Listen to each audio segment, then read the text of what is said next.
మత్తయి సువార్త 21వ అధ్యాయం 1 నుంచి 22 వచనాల్లో పాయింట్ 1 రాజు యొక్క అధికారక ప్రదర్శన ఇది చూస్తాం. ఇందులో మొదటి అంశం జయోత్సవ ప్రవేశం. యేసుక్రీస్తు గాడిద మీద యెరూషలేముకు వస్తాడు కదండి, అదనమాట. ఇది 21వ అధ్యాయం 1 నుంచి 11 వచనాల వరకు కొనసాగుతుంది. మత్తయి సువార్త 21వ అధ్యాయం 1 నుంచి 3 వచనాలు స్టార్ట్. తరువాత యెరూషలేమునకు సమీపించి ఒలీవ చెట్లు కొండ దగ్గర ఉన్న బెత్పగేకు వచ్చినప్పుడు యేసు తన శిష్యులలో 2 చూచి, మీ ఎదుటనున్న గ్రామమునకు వెళ్ళుడి. వెళ్ళగానే కట్టబడి ఉన్న ఒక గాడిదయు దానితోనున్న ఒక గాడిద పిల్లయు మీకు కనబడను. వాటిని విప్పి నా యొద్దకు తోలుకొని రండి. ఎవడైనను మీతో ఏమైనను అనిన ఎడల అవి ప్రభువునకు కావలసి ఉన్నవని చెప్పవలెను. వెంటనే అతడు వాటిని తోలి పెట్టునని చెప్పి వారిని పంపెను.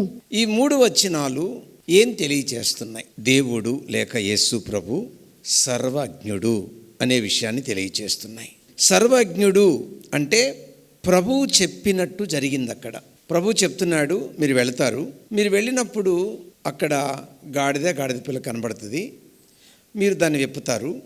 అప్పుడు వాళ్ళు అడుగుతారు ఎవరికి అని, మీరు చెప్పండి ఇది ప్రభు కావాలని అని. వెంటనే వాళ్ళు మీకు తోలి పెడతారు. అంటే ఇదంతా కూడా ప్రభువు భవిష్యత్ జ్ఞాని, అంటే భూత వర్తమానము భవిష్యత్ కాలము ఎరిగిన సర్వ అజ్ఞుడు.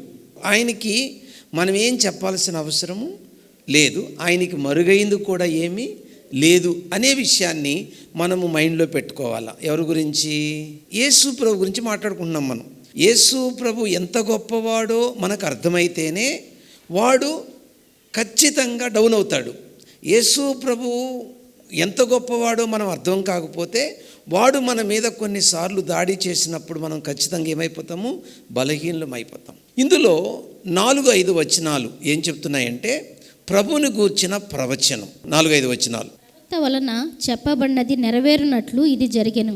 అదేమనగా, ఇదిగో నీ రాజు సాత్వికుడై గాడిదను భారవాహక పశుపిల్లనై చిన్న గాడిదను ఎక్కి నీ యొద్దకు వచ్చుచున్నాడని సియోను కుమారితో చెప్పుడి అనునది. ముందు ఏం మాట్లాడుకున్నాం? మొదటి 3 వచనాల్లో ప్రభు సర్వజ్ఞుడు. ప్రభు ఈ లోకానికి వచ్చే విషయము హఠాత్తుగా జరిగిందా, ముందుగానే చెప్పబడిందా? అయితే ఇక్కడికి వచ్చిన మార్కు ప్రవక్తలు ప్రవచించారు. ఎవరి గురించి? యేసు ప్రభు గురించి. యేసు ప్రభు గురించి ప్రవక్తలు ఏమని ప్రవచించారు? 2 ప్రవచనాలు ఉన్నాయి. ఒకటి గాడిద మీద వస్తాడన్న ప్రవచనం ఉంది, అలాగే మేఘాల మీద వస్తాడన్న ప్రవచనం కూడా ఉంది. జకర్యా గ్రంథం 9:9. బహుగా సంతోషించుడి, యెరూషలేము నివాసులారా ఉల్లాసముగా ఉండుడి. నీ రాజు నీతిపరుడును రక్షణ గలవాడును దీనుడై గాడిదను గాడిద పిల్లను ఎక్కి నీ యొద్దకు వచ్చుచున్నాడు. అలాగే దానియేలు గ్రంథం 7:13-14. నేనింకా చూచుచుండగా ఆకాశ మేఘారుడై మనుష్య కుమారుని పోలిన ఒకడు వచ్చి. అంటే యేసు ప్రభు ఈ లోకానికి ఎలా వస్తాడో ప్రవక్తలు ముందుగానే ప్రవచించారు.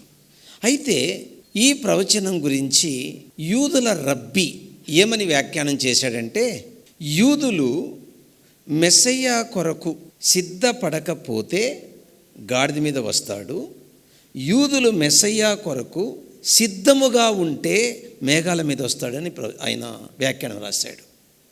ఇప్పుడు యేసు ప్రభు మొదటి రాకడలో యేసు ప్రభు ఈ లోకానికి వచ్చినప్పుడు యూదులు మెస్సయ్యా కొరకు సిద్ధంగా ఉన్నారా, సిద్ధంగా లేరా? లేరు, కాబట్టి గాడిద మీద వచ్చాడు.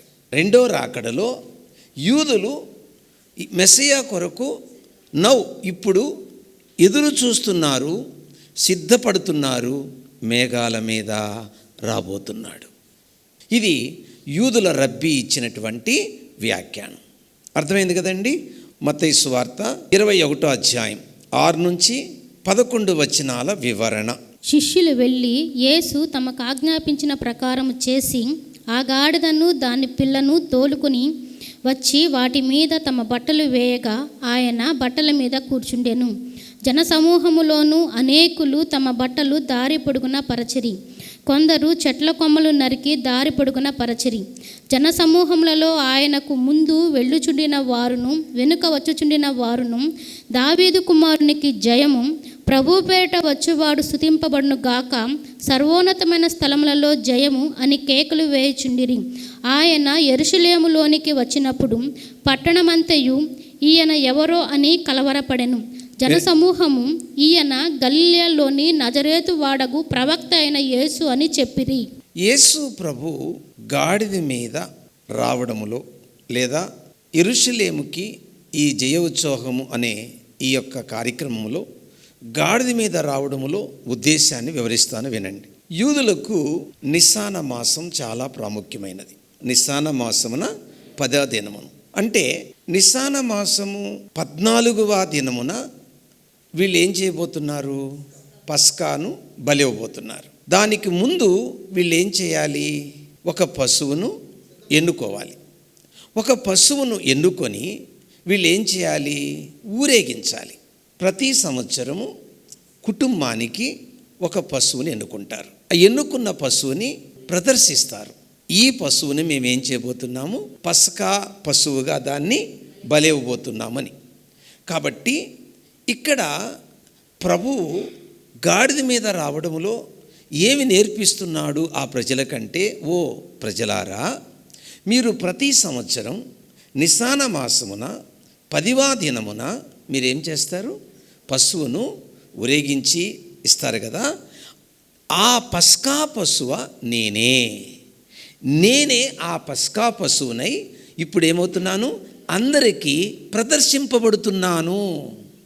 అంటే నిస్సాన మాసమున 14వ తారీఖున మీరివ్వబోయే బలికి సాదృశ్యంగా నేనే మీ కొరకు బలి కాబోతున్నాను అని వారికి తెలియచేస్తున్నాడు. కానీ వారి మనోనేత్రాలు ముయ్యబడినందున ఈ సత్యాన్ని యూదులు గ్రహించలేదు. ఆ గాడిదను దాని పిల్లను తోలుకొని వచ్చి వాటి మీద తమ బట్టలు వేయగా ఆయన బట్టల మీద కూర్చుండెను. ఈ బట్టల సాంప్రదాయము యూదులదే. ఎక్కడుంది ఈ మాట? రాజుల 2వ గ్రంథం 9వ అధ్యాయం 13వ వచనం. అంతటా వారు అతి వేగిరముగా తమ తమ వస్త్రములను పట్టుకొని మెట్ల మీద అతని క్రింద పరచి బాగా ఊదించి యేహూ రాజయ్యున్నాడని చాటించారు. విన్నారు కదా, ఇది యూదుల యొక్క సాంప్రదాయం. ఏది? బట్టలు పరచి వాళ్ళని పరిపాలించే రాజుకు స్వాగతం పలకడం. కాబట్టి ఇది ఆ పద్ధతిలోనే వీళ్ళు యేసు ప్రభుని కొంత సమయం వరకు రాజుగా స్వీకరించారు.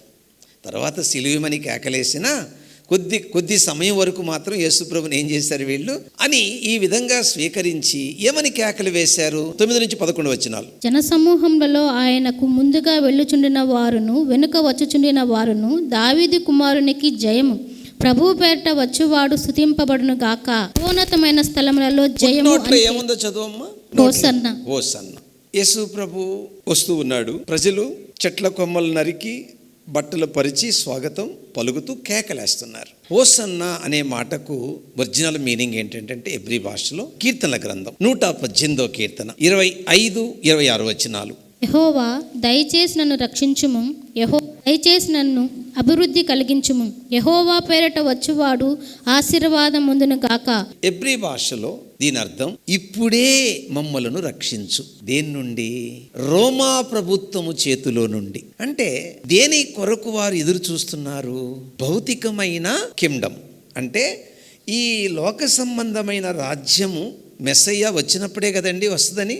ఆ విధంగా అంటే ఇలా చేయడానికి కూడా ఒక రీజన్ ఉందండి. అదేంటంటే లాజరు చనిపోయినప్పుడు ప్రభు అతన్ని లేపాడు కదండి. అది ఈ సామాన్య ప్రజలకు ఏమైందంటే ఈయనే మనల్ని ఏలబోయే రాజుని మైండ్లో పడిపోయింది వాళ్ళకి. అందుకని వీళ్ళు ఏం చేస్తున్నారు? అయ్యా, నీవు చేసిన కార్యాలను బట్టి, అద్భుతాలను బట్టి, సూచక్రియలను బట్టి మాకు అర్థమైపోయింది. ఏమని? మమ్మలను ఏలు రాజు నీవే, కాబట్టి హోసన్నా ఇప్పుడే మమ్మలను రక్షించు. ఎవరి చేతిలో నుండి? రోమా ప్రభుత్వం చేతిలో నుండి నువ్వు అక్కడవే రక్షించగలవు, ఇంకా ఎవరి వల్ల కాదు అని సామాన్య ప్రజలు ఆ విధంగా కేకలు వేయడం జరిగింది. రెండో అంశం, రెండో అంశంలో మనం ఏం చూడబోతున్నాం అంటే రాజు అధికారం. 12 నుంచి 13 వచనాలు. యేసు దేవాలయంలో ప్రవేశించి క్రయ విక్రయములు చేయువారినందరినీ వెళ్ళగొట్టి రూకలు మార్చువారి బల్లలను గువ్వలమ్ము వారి పీటలను పడద్రోసి నా మందిరము ప్రార్థనా మందిరం అనబడును అని వ్రాయబడి ఉన్నది. అయితే మీరు దానిని దొంగల గృహగా చేసేవారనెను. ఈ కార్యక్రమం అయిన తర్వాత, ఏ కార్యక్రమం అయిన తర్వాత? గాడిద మీద ఊరేగింపనే కార్యక్రమం అయిన తర్వాత ఆ సాయంకాలం దేవాలయం దగ్గరికి వెళ్ళాడు. జస్ట్ అలాగా పార చూశాడు. తర్వాత ఎక్కడికి వెళ్ళాడు? బేతనియాకి వెళ్ళాడు. సో ఏం జరిగిందంటే మార్క్సు వార్త 11 అధ్యాయము 11 నుంచి 17 వచనం ప్రకారము మట్ల ఆదివారం సాయంత్రం ప్రభువు దేవాలయానికి వెళ్ళాడు కానీ శుద్ధి చేయలేదు. సోమవారం దేవాలయాన్ని శుద్ధి చేశాడు. యోహాను సువార్త 2వ అధ్యాయం 13 నుంచి 17 వచనాల్లో మొదటిసారి దేవాలయాన్ని శుద్ధి చేశాడు. ఇప్పుడు రెండోసారి చేస్తున్నాడు. రెండోసారి ఏ రోజు జరిగింది? ఆదివారమున మట్ల ఆదివారం చెప్పుకున్నాం కదా. సోమవారమున దేవాలయాన్ని శుద్ధి చేశాడు ప్రభు. యేసు ప్రభు ఈ దేవాలయాన్ని శుద్ధి చేయడములో ఉద్దేశము ఏమిటి? లేక ప్రభు దేవాలయాన్ని ఎందుకు శుద్ధి చేశాడు? ఇప్పుడు నేనున్న ప్లేస్ దేవాలయం అనుకోండి కాసేపు. ఇక్కడి నుంచి ప్రభు చూస్తే దూరంగా ఎవరుండాలి? దాన్ని ఆవరణం అంటారు. అన్యులు ఉండాలి. ఆ తర్వాత దేవాలయానికి కొంచెం దగ్గరలో ఎవరుండాలి? యూదా స్త్రీలు ఉండాలి. ఆ తర్వాత కొంచెం దగ్గరలో ఎవరుండాలి? యూదా పురుషులు ఉండాలి. ఆ తర్వాత పరిశుద్ధ స్థలములో ఎవరుండాలి? యాజకులు ఉండాలి. ఆ తర్వాత అతి పరిశుద్ధ స్థలములో ఎవరు పనిచేయాలి? అక్కడ ప్రధాన యాజకుడు పనిచేయాలి. అక్కడి నుంచి యేసు ప్రభు దూరంగా పారచూసినప్పుడు ఏమున్నాయి? అన్యులు ఉండాల్సిన ప్లేస్లో క్రయ విక్రయములు జరుగుతున్నాయి. అంటే ఎవరుండాల్సిన ప్లేస్ అది? అన్యులు ఉండాల్సిన ప్లేస్. కానీ ఏమున్నాయి అక్కడ? క్రయ విక్రమాయాలు ఉన్నాయి. అంటే వీళ్ళు ఏం చేశారు? అక్కడ అన్యులు నివసిస్తున్న ఆ స్థలంలో లేక అన్యులు కూర్చోవలసిన ఆ ప్లేసులో ఇక్కడ వ్యాపారాలు జరుగుతున్నాయి. అందుకు ఆయన ఏం చేశాడు? గువ్వలు అమ్మవారిని, అంటే మీకు తెలుసు కదా, పౌరాలను ఏం చేస్తారు? బలికిస్తారు కదా. అంటే యూదులు ఒక పాట పాడారు. ఏంటి ఆ పాట అంటే? దీన్నే దేవాలయ పాట అంటారు. అంటే ఏంటంటే, ఇప్పుడు నేను దేవునికి బలర్పించాలంటే నేను ఇంటి దగ్గర నుంచి పశువుని తెచ్చుకోకూడదు. మరి ఏం చేయాలి? ఆ ప్రాంగణములో వీరు అమ్మే వాటినే నేనేం చేయాలి? అది బలికి అంగీకారం అని వాళ్ళు నిర్ణయించారు. ఇప్పుడు కొన్ని రూల్స్ పెడతారనుకోండి. ఆ రూల్స్ పెట్టినప్పుడు సంఘం ఏం చేస్తుంది?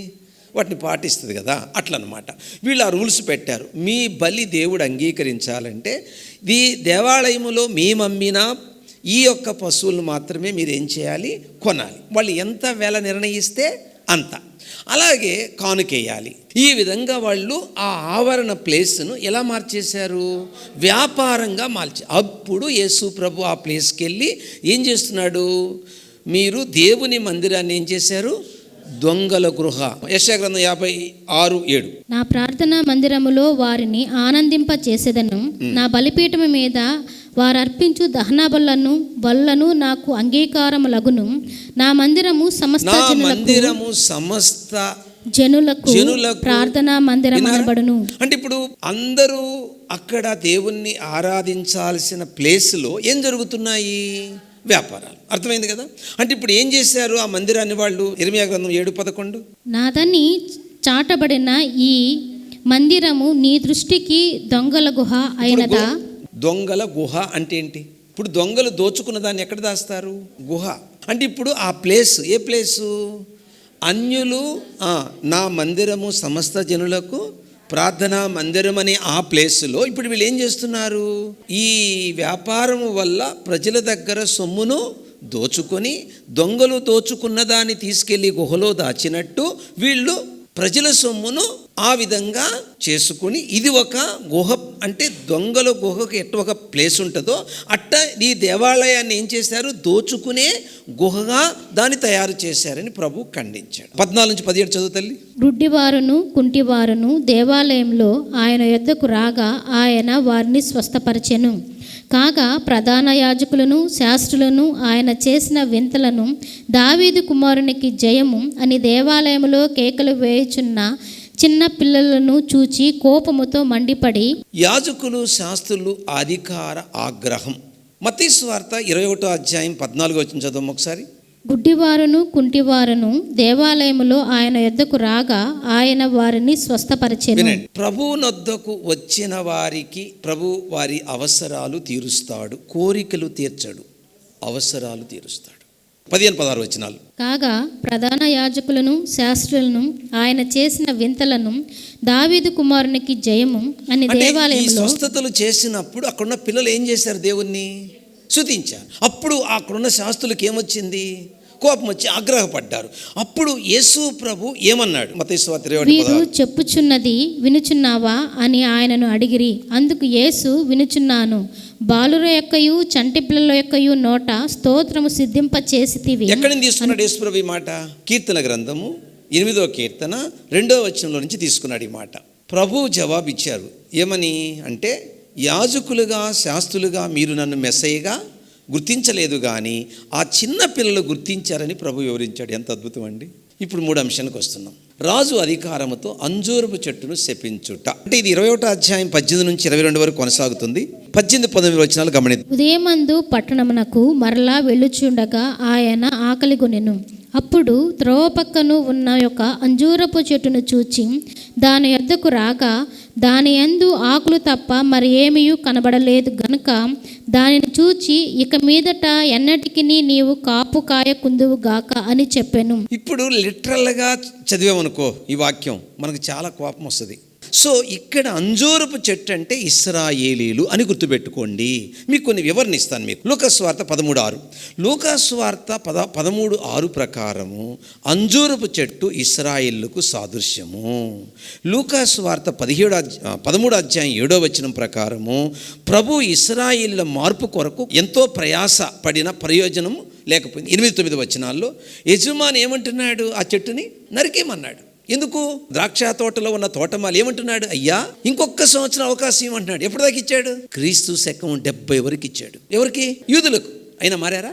ఆయనకు ముందే తెలుసు. మీకు ఆల్రెడీ ఫస్ట్లోనే చెప్పా. ఎవరు? యేసుప్రభు ఎవరని చెప్పాను? సర్వజ్ఞుడు. కాబట్టి ఏం జరగబోతుందో ఆయనకి తెలుసు. కాబట్టి చెట్టును చూసి ఏం చేశాడు అంటే ఏంటి దీని అర్థం? ఇక మీకు దేవాలయం ఉండదు, ఇక మీకు బలులు ఉండవు, ఇక మీకు రాజ్యం ఉండదు, మీరు ప్రపంచమంతా చెదిరిపోతారు. అది దాని అర్థం. మత్తయి సువార్త 21వ అధ్యాయం 20 నుంచి 22 వచనాలు. శిష్యులు అది చూచి ఆశ్చర్యపడి అంజూరపు చెట్టు ఎంత త్వరగా ఎండిపోయినని చెప్పుకొనిరి. అందుకు యేసు, మీరు విశ్వాసము కలిగి సందేహపడకుండిన ఎడల ఈ అంజూరపు చెట్టుకు జరిగిన దానిని చేయుట మాత్రమే కాదు. ఇక్కడ ఒక పాఠం నేర్పిస్తున్నాడు శిష్యులకి. ఎందుకంటే స్పాట్లో ఏమైపోయింది? అది ఎప్పుడైతే శపించాడో వెంటనే ఆ చెట్టు లోబడి విధేయత చూపించింది. ఇందులో గొప్ప భావం ఉందండి. కొన్నిసార్లు మన విధేయత ఎంతోమందికి ఆదర్శనీయం అవుతుంది, గుణపాఠాలు నేర్పిస్తాయి. కాబట్టి దేవుని బిడ్డలారా, ఇక్కడ వాళ్ళకి ఏమి నేర్పిస్తున్నాడంటే, బాబు మీ విశ్వాసాన్ని అభివృద్ధి చేసుకోవాలి అని అంటే, నెంబర్ 1 లూకాసువార్త 17వ అధ్యాయం 5 నుంచి 10 వచనాలు చదువు. అపోస్తలులు మా విశ్వాసము వృద్ధి పొందించుమని ప్రభువుతో చెప్పగా, ప్రభువు మీరు ఆవగించంత విశ్వాసము గలవారైతే ఈ కంబళి చెట్టును చూచి నీవు వేళ్లతో కూడా పెగిలింపబడి సముద్రములో నాటబడుమని చెప్పుచున్నప్పుడు అది మీకు లోబడును. దున్నువాడు కానీ మేపువాడు కానీ మీలో ఎవనికైనా ఒక దాసుడుండగా వాడు పొలములో నుండి వచ్చినప్పుడు నీవు ఇప్పుడే వెళ్ళి భోజనము చేయమని వానితో చెప్పడు. అంతేకాక నేను భోజనము చేయుటకు ఏమైనాను సిద్ధపరచి నడుము కట్టుకొని నేను అన్నపానములు పుచ్చుకొని వరకు నాకు పరిచారము చేయము. అటు తర్వాత నీవు అన్నపానములు పుచ్చుకొనవచ్చునని వానితో చెప్పను. కానీ ఆ దాసుడు ఆజ్ఞాపింపబడిన పనులు చేసి నందునకు వాడు దయచూపినని వానిని మెచ్చనా. అటువలే మీరును మీకు ఆజ్ఞాపింపబడినవన్నీ చేసిన తరువాత మేము నిష్ప్రయోజకులమైన దాసులము, మేము చేయవలసినవే చేసి ఉన్నామని చెప్పనను. ఈ ఉపమానంలో ఏం నేర్చుకున్నారు మీరు చెప్పండి. చెట్టు వెంటనే యేసు ప్రభువుకు విధేయత చూపినట్టు మీరు కూడా నాకు విధేయత చూపిస్తే, చెట్టుకు నేను చెప్పగానే ఏం జరిగిందో మీ నోట నేను ఏదైతే పలకమని మీకు చెప్తానో నా మాట మీరు పలుకుతారో అది జరగదన్నాడు. నెంబర్ 2 మత్తయి సువార్త 21:21. అందుకు యేసు, మీరు విశ్వాసము కలిగి సందేహపడకుండిన ఎడల. అంటే మనం ఏదైనా ఒక ప్రభు మనల్ని ప్రేరేపించినప్పుడు ఏముండకూడదు? అవుటిక అది పనిచేయదు. ఇంకా నెంబర్ 3 22వ వచనం. మరియు మీరు ప్రార్థన చేయనప్పుడు వేటిని అడుగుదురో అవి దొరికినవని. 3 పాయింట్ చెప్పాడండి యేసు ప్రభు ఇక్కడ. 1 దీనత్వం అంటే లోబడండి. 2 సందేహపడొద్దు. 3 నమ్మండి. దట్ ఈస్ ఫెయిత్ అంతే. రెండో పాయింట్, రాజుతో మత సంబంధమైన ఘర్షణ. పాయింట్ 2లో మొదటి అంశం, యేసు అధికారాన్ని ప్రశ్నించుట. మత్తయి సువార్త 21వ అధ్యాయం 23 నుంచి 27 వచనాలు కదమ్మా. 23వ వచనం, ఆయన దేవాలయంలోనికి వచ్చి బోధించుచుండగా ప్రధాన యాజకులను ప్రజల పెద్దలను ఆయన యొద్దకు వచ్చి, ఏ అధికారము వలన నీవు ఈ కార్యములు చేయుచున్నావు? ఈ అధికారం ఎవడు నీకు ఇచ్చినని అడగగా, ఇప్పుడు ప్రశ్న ఏంటంటే, ఈ యూదా మత నాయకులు యేసు ప్రభుని ప్రశ్నించినప్పుడు జవాబు చెప్పకుండా నేను కూడా ప్రశ్నలు వేస్తాడేంటి? 24-25 యేసు, నేనును మిమ్ము ఒక మాట అడుగుచున్నాను. మాట అంటే ప్రశ్న. అది మీరు నాతో చెప్పిన ఎడల నేనును ఏ అధికారము వలన ఈ కార్యములు చేయుచున్నానో అది మీతో చెప్పుదును. యోహోను ఇచ్చిన బాప్తీసము ఎక్కడి నుండి కలిగినది? పరలోకం నుండి కలిగినదా, మనుషుల నుండి కలిగినదా అని వారిని అడిగాను. వారు, మనము పరలోకము నుండి అని చెప్పితేమా? ఆయన, అలాగైతే మీరెందుకు అతన్ని నమ్మలేదని అడుగునను. ఎవరు అతనంటే? బాప్తీసం ఇచ్చే యోహాను. మనుషుల వలనని చెప్పితేమా? జనులకు భయపడుచున్నాము. అందరూ యోహానును ప్రవక్త అని ఎంచుచున్నారని తమలో తాము ఆలోచించుకొని మాకు తెలియనిది యేసునకు ఉత్తరమిచ్చిరి. సో ఈ ప్రశ్న వేసినప్పుడు వాళ్ళు ఎందుకు సమాధానం బాగా వినండి. వాళ్ళు ప్రశ్న వేయడానికి కారణం ఏంటో చెప్తాను. యేసు ప్రభు ప్రశ్న వేయడానికి కారణం చెప్తాను. వాళ్ళు ఎందుకు ప్రశ్న వేశారంటే, ఒకవేళ యేసు ప్రభు కానీ ఏ అధికారం వలన నీవు ఇవన్నీ చేస్తున్నావు అన్నప్పుడు, ఈయన కానీ దేవుడిచ్చిన అధికారం అంటే ఏమని నేరం మోపొచ్చు? దేవదూషణ. లేదు, మనుషులు ఇచ్చిన అధికారం అంటే ఏమి నేరం మోపొచ్చు? రాజద్రోహి. ఎందుకు? అధికారం ఎవరివ్వాలా? రోమా ప్రభుత్వం ఇవ్వాలా. పట్టొచ్చు అనుకున్నారు. ఈయనకి అన్నీ తెలుసు కదా, నీకు ముందే చెప్పానుగా ఈయన ఎవరని, సర్వజ్ఞుడు. అందుకని ఈయనేం చేశాడు, సరే మీ ప్రశ్నకు నేను సమాధానం చెప్తాను, ముందు నా ప్రశ్నకు చెప్పండి అన్నాడు. అని ఏమన్నాడు? యోహాను ఇచ్చు బాప్తీసము ఎక్కడి నుంచి వచ్చింది? వాళ్ళు కానీ దేవుడిచ్చింది అని ఉంటే యేసుప్రభు ఏమని ఉండేవాడు? మీరు బాప్తీసం ఇచ్చి యోహాను నమ్మాలి కదా, దేవుడిచ్చింది అన్నప్పుడు ఏం చేయాలా? నమ్మాలి కదా. మీరు ఆయన నమ్మితే నన్ను కూడా నమ్మాలి కదా. ఎందుకు? నా గురించి చెప్పింది మొదట ఎవరు? యోహాను. కాబట్టి ఈయన ఎడదిరిగి మన గొంతుకే ఉరేస్తాడని అర్థం చేసుకొని తెలివిగా ఏం చేశారు వాళ్ళు? ఒకవేళ మనుషుల వల్లని చెప్పుదుమా, వాళ్ళతో కూడా చంపేస్తారు వాళ్ళు. ఎందుకు? అది దేవుని వల్లే వచ్చిందని ఆల్రెడీ అక్కడున్న ప్రజలు నమ్మారు. ఎవరికి? బాప్తీసం ఇచ్చి యోహానుకు ఇచ్చిన అధికారం మనుషుల వల్ల వచ్చింది కాదు, దేవుని వల్ల వచ్చిందని వాళ్ళకి తెలుసు. అందుకని వాళ్ళు ఏం చేశారని తెలివిగా, మాకు ఇప్పుడు ఈయనేమనాలా, నాకు తెలియదు అనాలి. అట్టనలా, నేను చెప్పను అన్నాడు. చూడండి, మాటలు కూడా ఎంత కరెక్ట్గా ఉంటాయి యేసు ప్రభు. అందుకైన, ఏ అధికారము వలన ఈ కార్యములు నేను చేయుచున్నాను అదియు మీతో చెప్పను. అయిపోయిందా? చెప్పను అన్నాడు కానీ నాకు తెలియదు అనలా. ఇక్కడ ఒక వివరణ ఇచ్చాను 27వ వచనంలో. అయితే నేను మీకు చెప్పనని ప్రభు వారికి జవాబు ఇచ్చుట, ఏమీ తెలియని వారికి ప్రభు జవాబు చెబుతాడు కానీ అన్నీ తెలిసి తెలియనట్టే ఉన్నవారికి అసలు చెప్పడు. రెండో అంశం, 2 కుమారులు గూర్చిన ఉపమానం. మత్తయి 21 నుంచి 21 అధ్యాయం 25 నుంచి 32. ఇందులో పాయింట్ 1, 21 అధ్యాయం 20 నుంచి 29. మొదటి కుమారుడు ద్రాక్ష తోటలో పనికి తండ్రితో ఏమన్నాడు? పోను అన్నాడు. రెండోవాడు ఏమన్నాడు? మొదటివాడు సుంకరులు పాపులు, రెండోవాడు యూదులు. గుర్తుపెట్టుకోండి. 21:32. యోహాను నీతి మార్గమున మీ యొద్దకు వచ్చెను, మీరు అతనిని నమ్మలేదు. అయితే సుంకరులను వేశ్యలను అతనిని నమ్మిరి. మీరు అది చూచియు అతనిని నమ్మునట్లు పశ్చాత్తాపపడకపోతిరి. అది కాబట్టి మీకు పరలోక రాజ్యం లేదు అని చెప్తున్నాడు.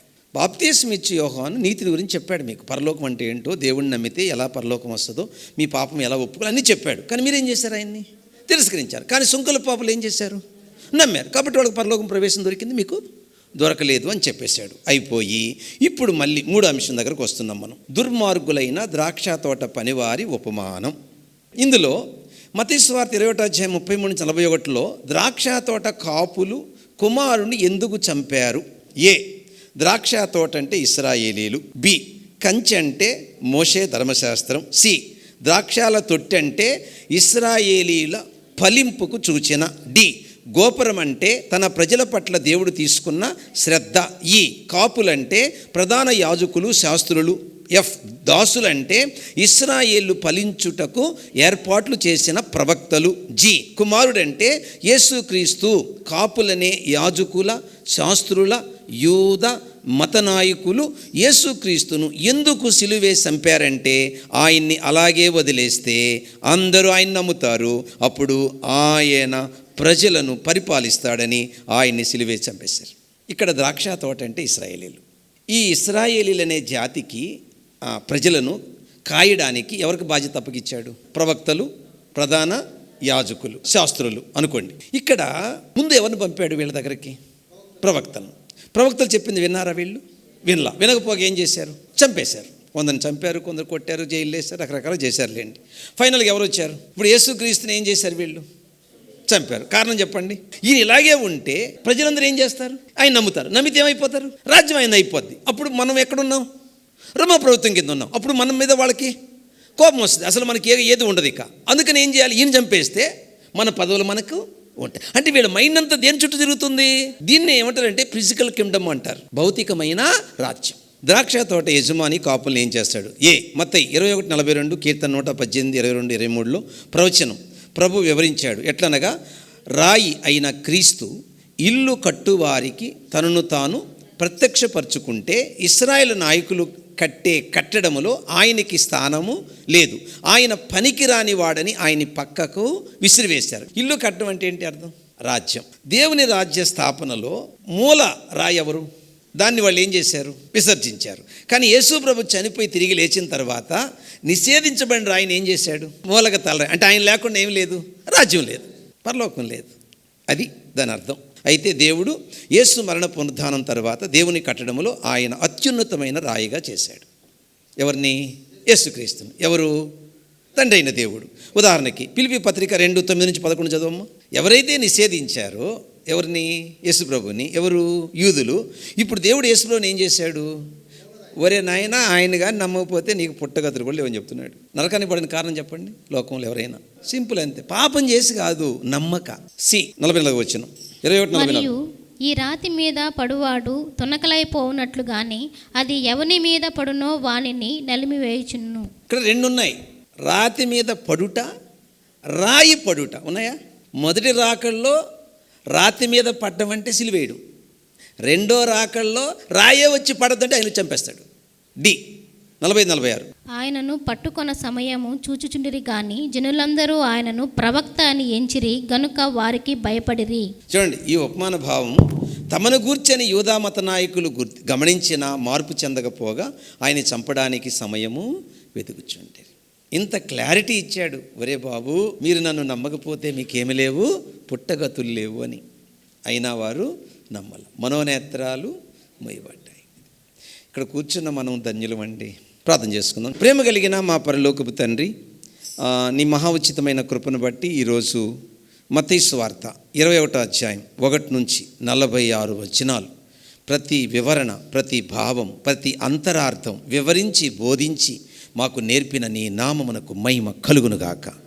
కాబట్టి ప్రభువా, నీ వాక్యములో జీవముంది, నీ వాక్యములో శక్తి ఉంది, నీ వాక్యములో మనుషులను మార్చే శక్తి ఉంది, నీ వాక్యములో మనుషులను రక్షించే శక్తి ఉంది, నీ వాక్యం మనుషుల్ని వైపుకు ఆకర్షించే శక్తి ఉంది. కాబట్టి నీ జీవం గల వాక్కులు మా ఆత్మకు జీవాహారంగా పెట్టినందుకు నీకు మహిమ కలుగును కాక. నేను నీ పిల్లలు భయముతో, భక్తితో, పవిత్రతలో, పరిశుద్ధతలో ఎదుగునట్లు మీ సహాయము దయచేయమని యేసునామమున అడుగుచున్నాం పరలోకపు తండ్రి. ఆమేన్.